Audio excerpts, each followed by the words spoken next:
It's the real news. I'm Aaron Mete. Does a new secret tape spell trouble for President Trump?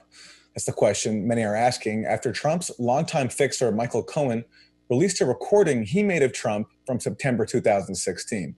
The two are heard discussing the financing for a hush money payment to Karen McDougal, with whom Trump allegedly had a romantic affair. CNN first aired the tape. I need to open up a company for the transfer of all of that info regarding our friend David, so that I'm going to do that right away. I've actually come up and I've spoken to Allan Weisselberg about how to set the whole thing up with So what are we going to pay? Funding. Yes, and it's all the stuff. All the stuff, because you never know where that company, you never know where he's going to be. Gets hit by it. Correct. So I'm all over that, and I spoke to Allan about it. When it comes time for the financing, which will be What financing? we'll have to pay you. So Don't pay with cash. no. I got no. Hey, Don, how are you?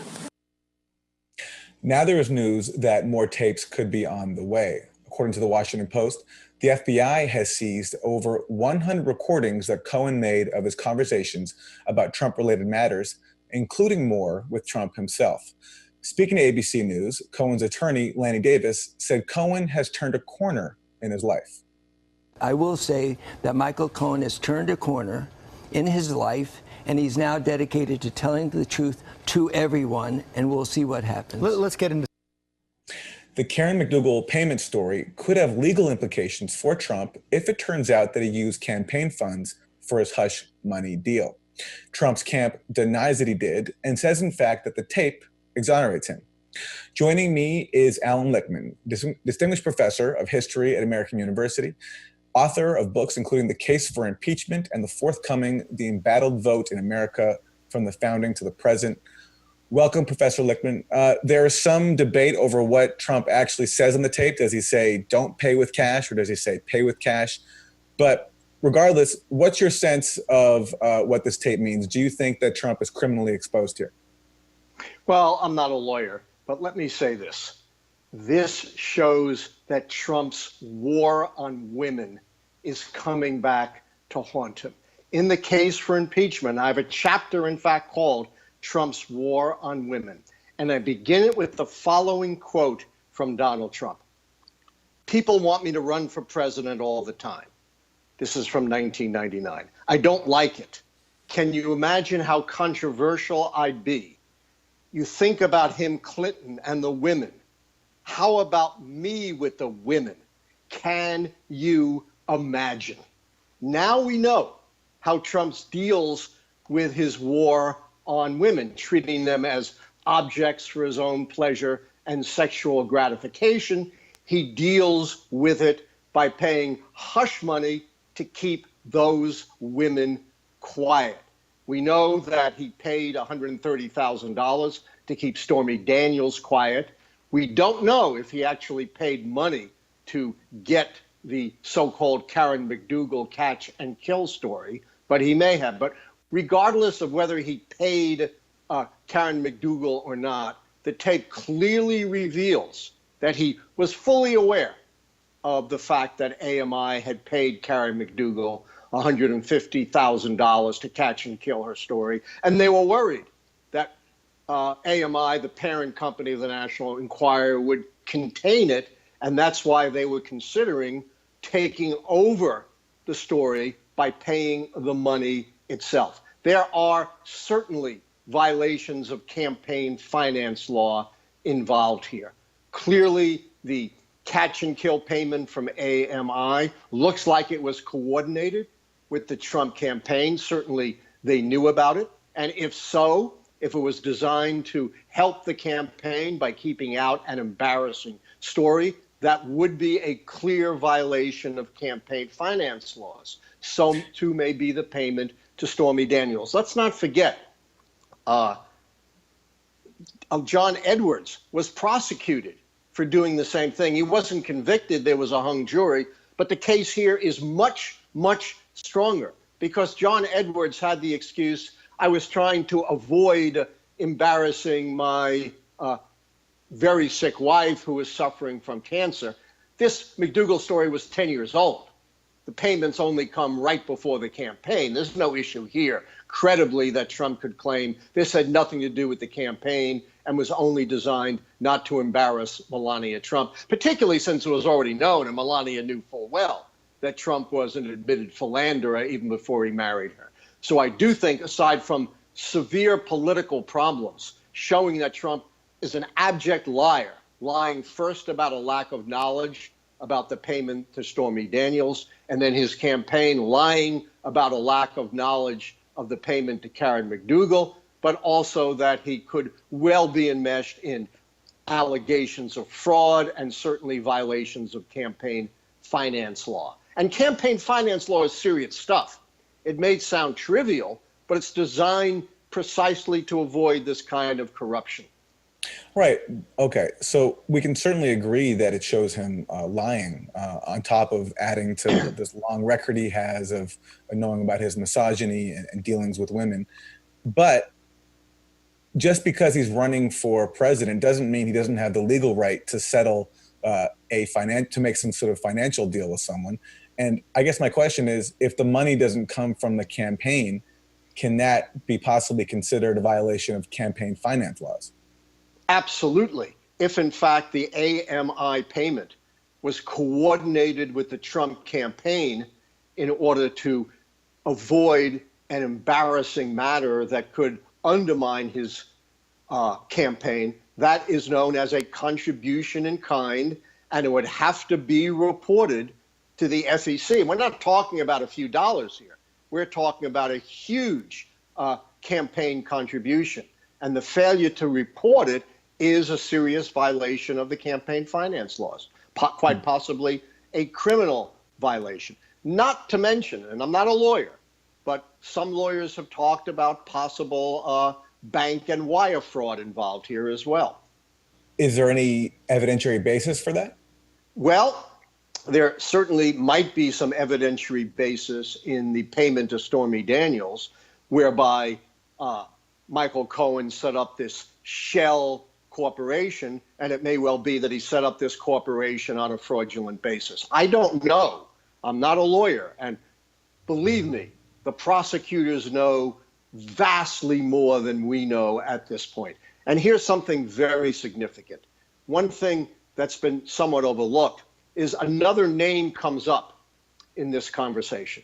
Allan, who is Allan Weisselberg, who is the chief financial officer of the Trump Organization, and whose involvement in the Trump Organization goes all the way back to the 1970s. He's been involved for 45 years with the Trump Organization. Apparently, he knows all of the shady dealings that the Trump Organization has been involved in.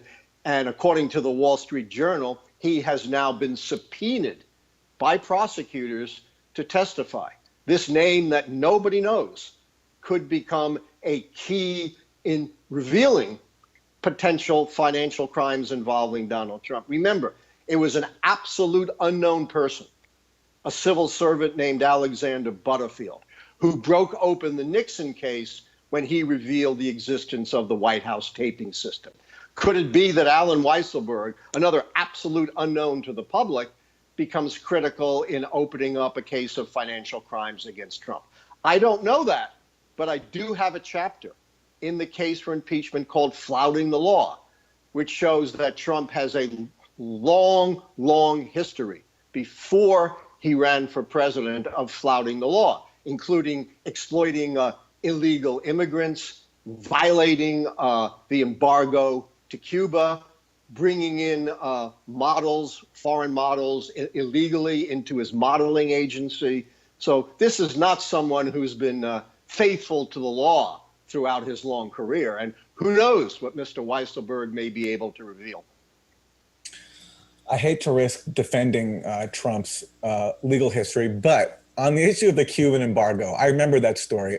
I always thought that was overblown. From what I remember, and correct me if I'm wrong, the Trump Organization looked into possibly investing there and spent money on a trip to go there. How did that violate the Cuban embargo? Putting aside the Cuban embargo is putting aside the morality. Crystal clear. of the Yeah, Cuban embargo. all of Yeah. this stuff is immoral, but the Cuban embargo, as I point out in the case for impeachment, is crystal clear. You cannot go to Cuba and spend money, and they spend tens of thousands of dollars in pursuit of a possible business deal in Cuba without prior approval from the United States government. It's clear that he violated the embargo. When it came out, of course, the statute of limitations had long run, and he wasn't prosecuted, but the violation was quite clear. And read the section in my book, and you'll see that. Okay, so finally, Professor, you famously predicted, and you stood out for doing so, because before November 2016, when everybody, at least in the Beltway and in media, thought that Trump was going to lose majorly to Hillary Clinton, you predicted before then that actually Trump was going to win. I believe it was just basically you and Michael Moore in terms of prominent figures to predict that. Pretty much. Yeah, and so now, since then, you've since predicted that Trump will be impeached. Do you still stand by that prediction? Absolutely, and here's why.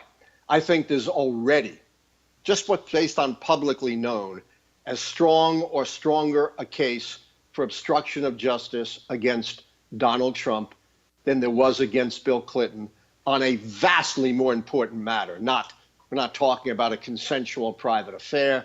We're talking about an attempt to undermine our democracy by the Russians, which has been amply documented both by the intelligence community and by the indictments issued by Robert Mueller. And that's just what's publicly known.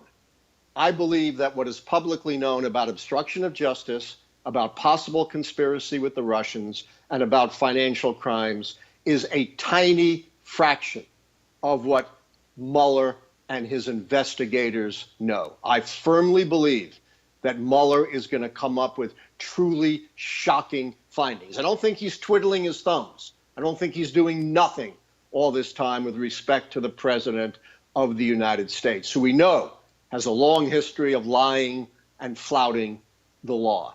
And that's either going to put the Republicans in an impossible position of going down with Donald Trump, or opening up an impeachment investigation, or the Democrats will take over the House and they'll be able to launch an impeachment investigation without any Republican votes. All right. So without getting into a debate about whether there's evidence of Russian collusion and a conspiracy on that front, because I take a different position than you do. President Clinton, the main case against him for impeachment was that he perjured himself, right? Because he lied in a deposition about his sexual relations with Monica Lewinsky. The problem is they haven't gotten Trump into that sort of situation yet, where he hasn't even been interviewed. So what makes you confident he could be indicted on the obstruction part? Because that certainly is what many people think is this, in terms of the public evidence, is the strongest case so far for impeachment when it comes to Trump's alleged obstruction of the investigation into his alleged dealings with Russia. Right. You forget that Clinton was impeached on 2 counts. One count was perjury, but the other count, for which virtually every single Republican in the House voted for, was obstruction of justice. And if you read the congressional hearings on the impeachment, you hear Republican after Republican saying, no one is above the law. The president is not above the law. The president cannot obstruct justice and get away with it. That's why the second count of impeachment was obstruction of justice. Let us also not forget that one of the counts of impeachment that the House Judiciary Committee voted against Richard Nixon, that ultimately led to his resignation, was obstruction of justice. And that was a bipartisan vote. 1/3 of Republicans in the U.S. House Judiciary Committee put patriotism above party and voted for the obstruction count.